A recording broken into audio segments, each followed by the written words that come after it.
Hello and welcome to today's webcast with Gapwaves, where CEO Jonas Ehinger will present a report for the second quarter of 2025. After the presentation, there will be a Q&A, so if you have any questions for Jonas here, you can send them in via the form to the right. And with that said, I hand over the word to you, Jonas. Thank you, and it's great to be here, and thank you for joining us as I present our second quarter report that was released earlier this morning. I'm really happy to be able to publish this report together with our team at Gapwaves, and I'll show some and discuss some highlights and a short recap of some of the most important fundamentals when it comes to Gapwaves currently. But we want to ensure that there is enough time for questions. There's been several questions submitted already, and I think there will be more questions sent in during the presentation. So please send in any questions. We've prepared to answer them real time after this short presentation. So Gapwaves is well positioned for profitable growth, and I think that the second quarter report that we published this morning really shows this. The market potential is very strong for Gapwaves due to safety regulation, legal requirements, and customer needs. And although the market is uncertain in general, the fundamentals have not changed, and it's important to remember that legal and technical requirements for higher performance radar sensors are still there. Gapwaves has transformed into a strategic partner for customers, so we can solve the entire antenna topic, and antennas are a very efficient way to improve performance and cost effectiveness of radar sensors that are required for car manufacturers, for instance. And in a few years, for those of you who have followed Gapwaves, we've added and created a very strong customer list with several long-term and strong contracts. And Gapwaves is now also a partner for our customers in terms of full-scale production, even for automotive, where we're talking about millions of units of specific antennas for specific customers each year. Looking at the second quarter report, we have very strong sales. We had sales during the quarter of 24.1 million kronor, which is very strong growth compared to last year. And last year was also a strong year for Gapwaves. So we're looking at 66% growth year on year comparing to the same period last year. And also our result, the EBITDA, improved strongly, 56% versus the second quarter last year. So in summary, our strong growth momentum is sustained. It's driven, of course, by increasing number of development projects with increasing number of customers, and also the sale of production equipment. Production equipment is being needed to produce the antennas that we have developed for our customers. So it's a natural result of our development contracts with customers. And improving the profitability is, of course, a result of increasing sales and growth, combined with not adding cost to the same extent. So we have fairly strict cost control. It's not only about control, it's also due to our business model, which I'll come back to a bit later in this presentation. Cash flow, importantly, improved quite a bit during the quarter. And of course, as we grow rapidly, we see an increase in working capital from account receivables, meaning customers and customer invoices awaiting payment.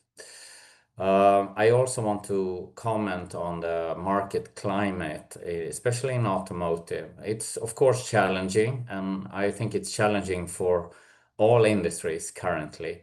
However, as I mentioned earlier, the underlying market requirements for improved safety, active safety in cars requiring radar sensors with waveguide antenna technology has not changed. So it's still there and it will still be there. So fundamentally, we're looking at a quite positive market growth in the coming years for our type of technology.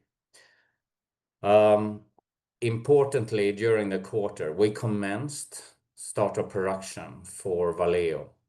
And this happened during June, and the first serial delivery for Valeo and the antennas that we have developed for Valeo since the beginning of 2024. Since the beginning of 2023, commenced on July 1st. And this was done, the production has started in our in-house pilot line facility in Gothenburg that was inaugurated and set up late last year. We also note and want to highlight that it seems like Valeo is gaining market share in the ADAS segment in the automotive market. And fundamentally, that is positive for us as we expect increasing volumes for Valeo in our production due to Valeo winning contracts with car manufacturers.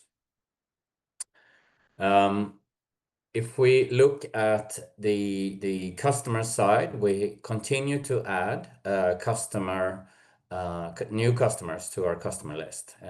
We want to highlight especially in Asia and in the Chinese market. As I think most people know, the Chinese automotive market is very important and it's gaining in size compared to other regions. And it's very important to be present in the Chinese market. And we're very happy to see that during the quarter we could add a leading automotive tier 1 from China, Desai SV. And they have a very ambitious agenda and target for their market share growth in terms of ADAS radar sensors. So we are very happy to be able to communicate and start up this partnership with Desai. Also for Sensrad, we see a very positive development in the second quarter and during this year. So the product was launched late last year during the fall, and we now see commercial traction and a very strong momentum for Sensrad. The interesting to note is also that the largest customer this year so far is within the defense industry for autonomous military vehicles, transport vehicles. And that together with the Chinese customer within the in ITS and transport traffic regulation sector makes up a very good base for Sensrad in terms of revenue and sales growth. Coming back to our business model, I think in today's world, it's very important to highlight Gapwaves business model. It's different than what our competition can offer. So in addition to our technology, our strong technology advantages, we also have an advantage in terms of the business model, which I'll describe shortly. This slide shows the result of that business model. In just a few years, we've been able to add quite a few very prominent customers. We work with a majority of the world's leading automotive tier 1s in terms of providing antenna solutions for their upcoming radar sensors. And we've done this in a very few years, which is very fast in the automotive industry. So typically, as you probably already know and have heard me describe before, the development with a customer starts with a development contract for new antennas targeting or intended for new radar sensors. And there's a development phase, and then as the development gets finished, we move into preparations for start of production. And then the most important date here is the start of production, and that gives some guidance also when we can expect higher product sales and higher product volumes in terms of revenue. And then it's being followed by a fairly long cycle of high volume production for our customers. And as you can see in the pink bars, we've entered into production as planned, and even faster in the case of Valeo, according to customers' needs. So we're in production with quite a few antenna products that we have developed for customers. But we have more coming up, as you can see from the chart. There's quite a few customers in the development phase, and this is some customers that we have wanted to highlight, but there's also other customers that we're working with, obviously. In terms of our business model, I mentioned that this is a very important aspect of Gapwaves and the case and the positioning that we can offer to our customers. We contract with and select and qualify external production facilities or companies. We call them partners. And they can be located in various parts of the world. They already have the infrastructure, meaning factories, staff, and personnel and competence. They are also already qualified as production units for and within the automotive industry. So that means that we can bypass all those investments. We have a very CapEx light model. So we don't have to buy land, build factories, and get all the permits, etc. That's already in place. So we qualify these partners. And we started in China with Chinese-based production because that's what our customers required. There's now already indications for Europe. So we have prepared a European production and supply chain.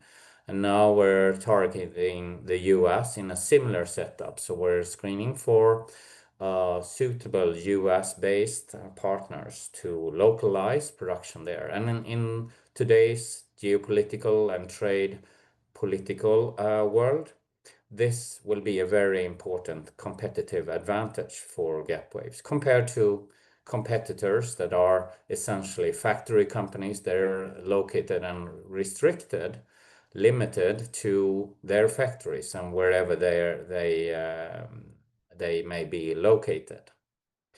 So in addition to that, we have our own pilot line facility in Gothenburg, as I mentioned, where we can serve customers with lower volume needs than passenger cars or the automotive industry for passenger cars. So we can serve customers outside the automotive segment with full-scale production in our own facility in Gothenburg, where we, of course, also manufacture all the prototypes and concepts, etc., for new customers coming in. And this was a key element for Valeo, that we could initiate production very early for Valeo in Gothenburg in our existing facility. And without the pilot line, we would not have been able to meet the required timelines of Valeo and their customers. In terms of the market potential, I've already indicated that the market is driven by the needs for active safety, requiring sensors and radar sensors in cars. I've described this many times before, so just a short summary. So essentially, legislation, but now also customer needs and competitive pressure among car manufacturers require better and more advanced driver assistance functions. This results in higher requirements on sensors, such as higher resolution and longer range detection, and it has to operate in higher frequency bands. And this makes Gapwaves very well positioned in terms of technology advantages over traditional antennas, but also competition. And we see an increasing growth and need for radar sensors in cars, at least at 25% annual growth for the rest of the decade. And as I also described before, just one tier customer represents very big volumes in the automotive market. And you can see examples here ranging from 100 to 150 million antennas during a life cycle of a product for one customer, just one antenna variant for one customer.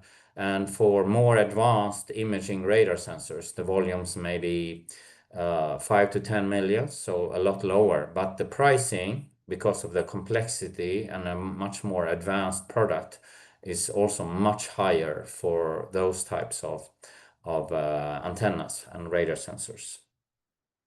So all in all, Gapwaves is now very well and continues to be very well positioned for profitable growth and continue its growth journey and scale-up journey going forward.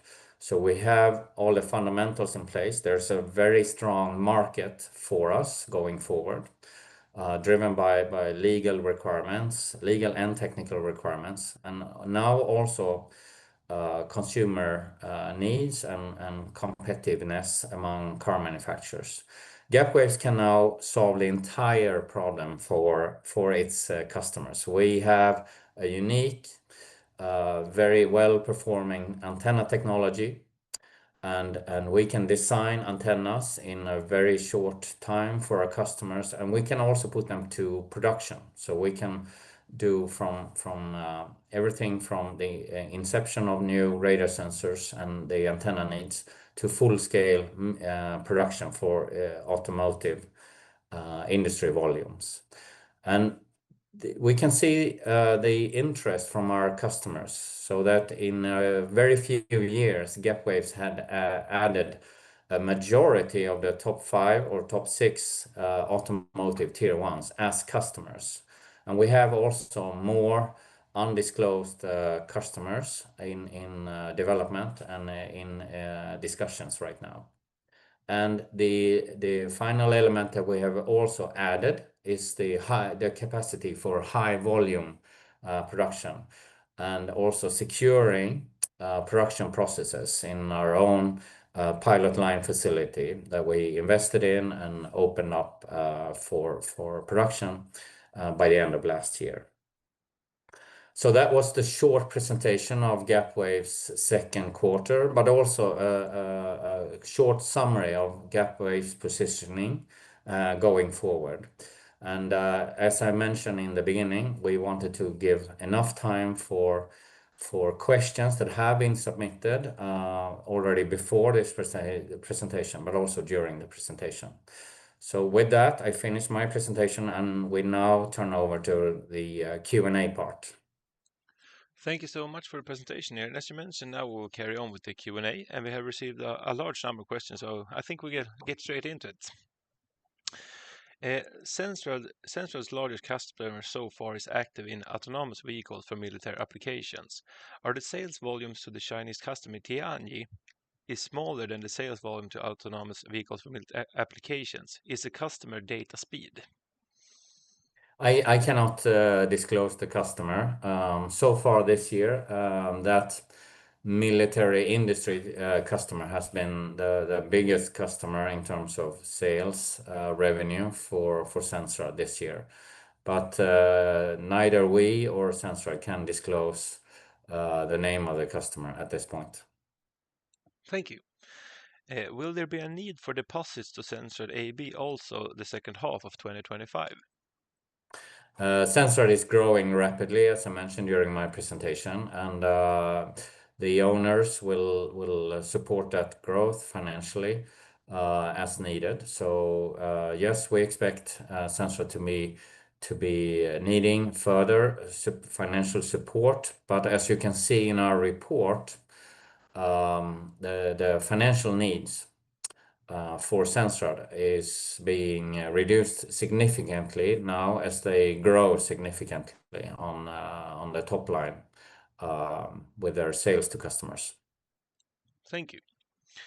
When do you expect revenues from antenna sales and license fees to become the primary source of income, replacing the current reliance on project-based revenues, prototype sales, and production equipment? As we show in our slide with the status of different contracts in terms of startup production, etc. And we have several customers that are now ramping up their production, several automotive tier one customers ramping up their production. So this will become significant as that ramp up phase has passed. And a ramp up phase for automotive is typically around 2 years. It can vary between different tier ones.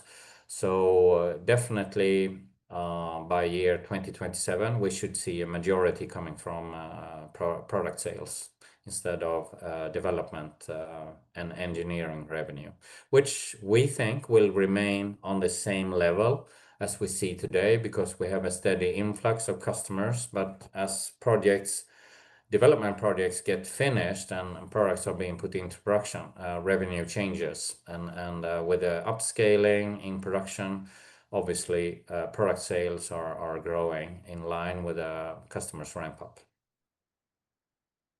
Thank you.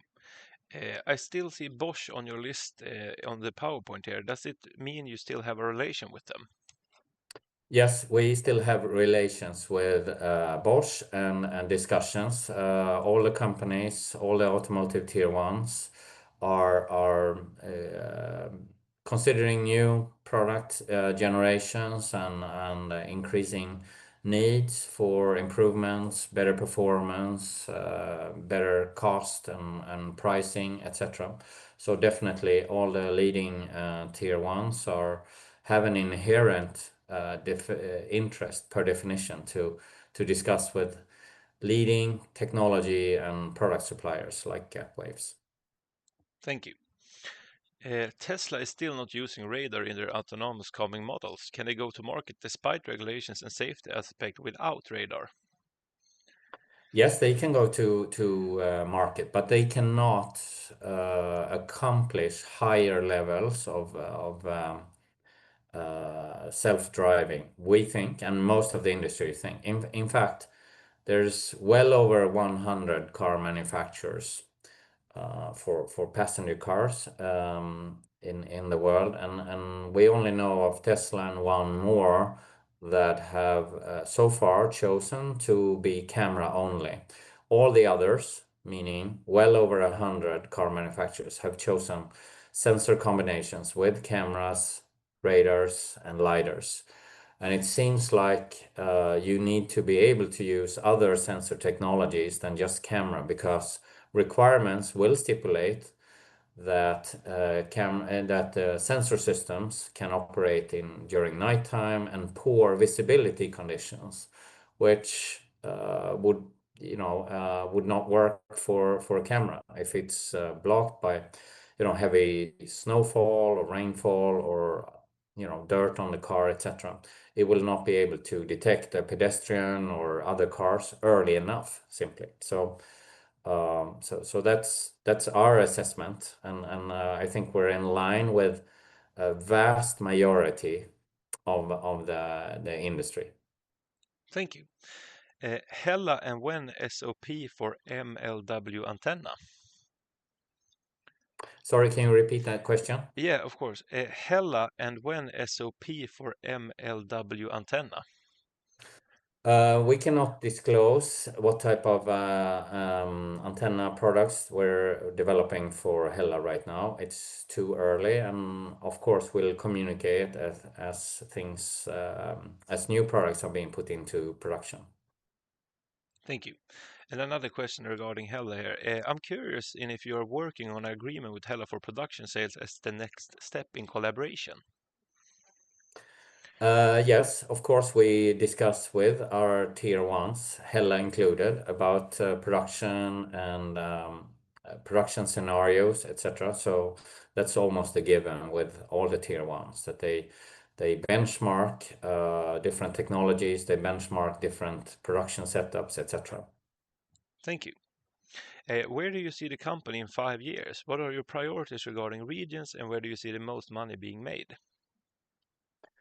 Obviously, it's no secret that the Gapwaves will scale up within the radar segment, where we're active now, high frequency radars, like radars used in automotive. So we continue. So within 5 years, it's a realistic expectation to see the automotive and radar segment to be our largest area. But we will also see more new segments, like wireless communication, not necessarily for mobile phones, the hand terminals or the phones that we hold in our hands, but more like backhaul applications between base stations, etc., or satellite communication. So, but in 5 years, the radar segments, especially in automotive, will be the largest. But there's also other radar segments. But as a rough divider, the radar segment will be the largest, and the largest revenue will be from production and product sales, obviously, given the scale up and ramp up that we're in with our customers right now. Thank you. Valeo's production has started. When can we expect to see significant revenues? 2027? Valeo's ramp up started 3 weeks ago, so they're very early. And as I mentioned before in my presentation, our ramp up is around 2 years. So that means that we will see significant revenues from this contract and this production in 27 approximately. But as we have communicated, high volume production line is being put in place locally in China with our partner Franken for Valeo already next year. So obviously from now onwards, product sales and revenue with Valeo from antenna production will grow. But they will be in the high volume phase in 2027. Thank you. 4.5 million antennas produced in 2026. What is the split between your customer project royalty versus product sales? We cannot share that information. We have relatively few customers in automotive in production right now, and if we would give the split, it's disclosing too much information between these customers. So we'll have to come back to that later during the ramp up. Yes. A lot seems to be happening in robot axis segment during the quarter. Waymo increases operation, including an agreement with Toyota. Tesla launched its robot axis in Texas. Zoox opened a new manufacturing facility in the Bay Area, and China operates a large robot axis fleet. How is Gapwaves positioned in this segment? We're well positioned in that segment. We have ongoing contacts and dialogues with several of the leading robotaxi companies. Robotaxi as a segment is important for us because it drives the technology development and the requirements on radar sensors. And it also opens up the main market because the performance you need in a robotaxi is very high. And this technology and things that are being developed for robotaxis will then trickle down into the volume segments of passenger cars. So you should remember that volumes for these companies are small. They're in the thousands of units, not millions of units like in the automotive industry. So, but the technology aspect is very important because they drive the technology development and the performance levels of radar sensors, which then will influence and be implemented also in volume segments within the automotive industry. Thank you. How long will your cash last? Will there be a need for a rights issue? We are evaluating different financing needs and options as we go forward. Right now, we're focused on the ramp up, and as we have discussed before, it has been very important to get into production so we can shift from project revenue and engineering revenue to product sales.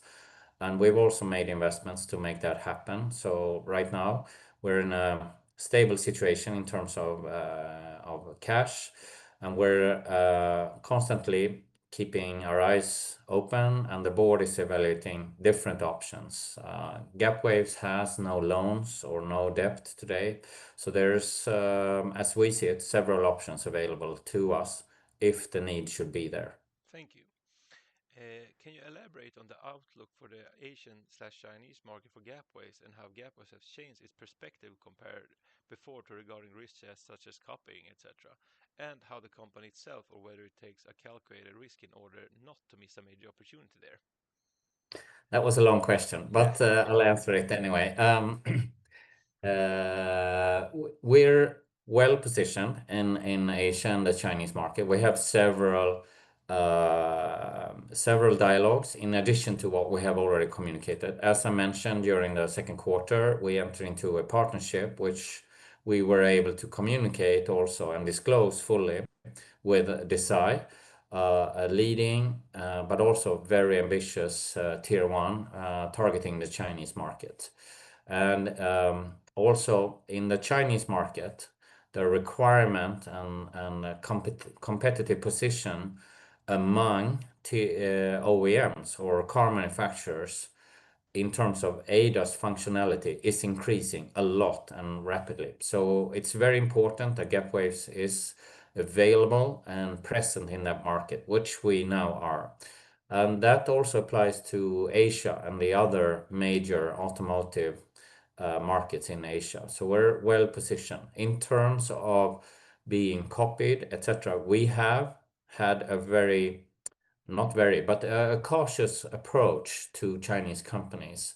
And we've had a number of dialogues and contacts, companies in China that have contacted us, but we've felt that they've not offered the right partnership structure for us. And that's why we were very happy to be able to partner with Desai as a first tier one, to show the Chinese market that we are competitive and that we are open for business with Chinese tier ones on the right conditions, and that these conditions can be competitive also for Chinese customers and tier ones. thank you. Can you comment on Valeo's wins, which they have communicated during the quarter? What does it mean for Gapwaves? Yeah, in short, it's positive for Gapwaves. Obviously, the more ADAS contracts they win, it should mean higher volumes for Gapwaves, and a stronger customer is always positive because it means opportunities for increasing business with Valeo going forward compared to only 6 months ago or last fall when we entered into the contract. Thank you. Are you targeting the defense and military market for detecting drones around the airport, nuclear plants, military infrastructure, and so on? Yeah, I mean, like I said, the radar segment, as I mentioned in my presentation, is a key area for Gapwaves, and there are some interest from industrial companies producing and developing radar sensors that are also targeting military applications or defense applications. So definitely, it's an area for us that has interest. But we sell the antenna solution, not the radar sensor. And these customers typically need a radar sensor. So it's the suppliers of the radar sensors that approach us, not the military itself or governments, etc. Thank you.